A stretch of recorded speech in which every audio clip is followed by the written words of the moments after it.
নিউজিল্যান্ডের ক্রাইস্টচার্চে মসজিদের সন্ত্রাসী হামলায় নিহত বাংলাদেশিদের মধ্যে নারায়ণগঞ্জ বন্দর এলাকার প্রবাসী ওমর ফারুকের পরিবারে চলছে শোকের মাতম।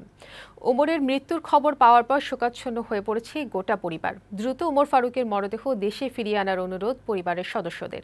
এদিকে হামলার পর থেকে এখনও খোঁজ মিলছে না চাঁদপুরের মোজাম্মেলের। প্রতিনিধিদের পাঠানো তথ্য ছবি নিয়ে ডেস্ক রিপোর্ট।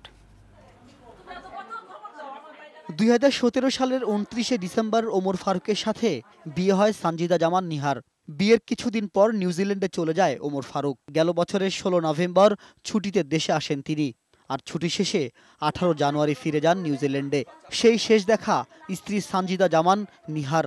প্রধানমন্ত্রীর কাছে আকুল আবেদন, তিনি তো আমাদের অভিভাবক লাগেন, উনি অভিভাবকের মতো যেন তার সন্তান মনে করে আমার স্বামীকে আমার বুকে ফেরত দেয়। যতটুকু পারছি আমার লাস্টটাই যেন আমার কাছে ফেরত দেয়।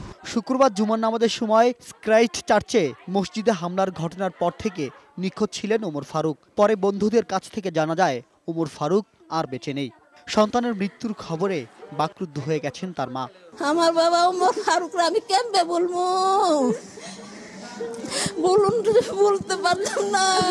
আমরা তো জানি আমার ভাইয়ের কিছু হয় নাই। আমার ভাই ওমর ফারুক অনেক ভালো মানুষ, 100 জনের মধ্যে একটা। শনিবার ফারুকের পরিবারের সদস্যরা কয়েক দফা যোগাযোগ করেন অকল্যান্ডে বাংলাদেশের অনারারি কনসাল জেনারেল শফিকুর রহমানের সাথে। বিকেলে শফিকুর রহমান ফারুকের পরিবারের সদস্যদের সাথে মরদেহ আনার বিষয়ে কথা বলেন। মাননীয় প্রধানমন্ত্রী শেখ হাসিনার কাছে আকুল আবেদন, সেজন্য আমাদের এই লাশটা অতি শীঘ্রই আমাদের কাছে পাঠানোর ব্যবস্থা করে। এদিকে হামলার পর থেকে নিখোঁজ রয়েছেন আরেক বাংলাদেশি চাঁদপুরের মোজাম্মেল। স্বজনেরা মোজাম্মেলের বন্ধুর কাছ থেকে জানতে পারেন ঘটনার সময় ওই মসজিদে ছিলেন তিনি, তবে এখনো তার কোনো খবর পায়নি স্বজনরা। আমি যে আমরা গেটিয়া ছিলাম, এটা ওষুধ খাননি, আমি তো বাজান খাই। আমার ভাই বিদেশ পাঠাইছি, সম্পূর্ণ টিয়া তুলল। আমার বাইরে আমরা আমাদের বুকে ফিরে পাই। মোজাম্মেলের খবর জানতে উদ্গ্রীব পরিবারের সদস্যরা, এজন্য সরকারের সহযোগিতা চাইলেন তারা। ডেস্ক রিপোর্ট, বৈশাখী সংবাদ।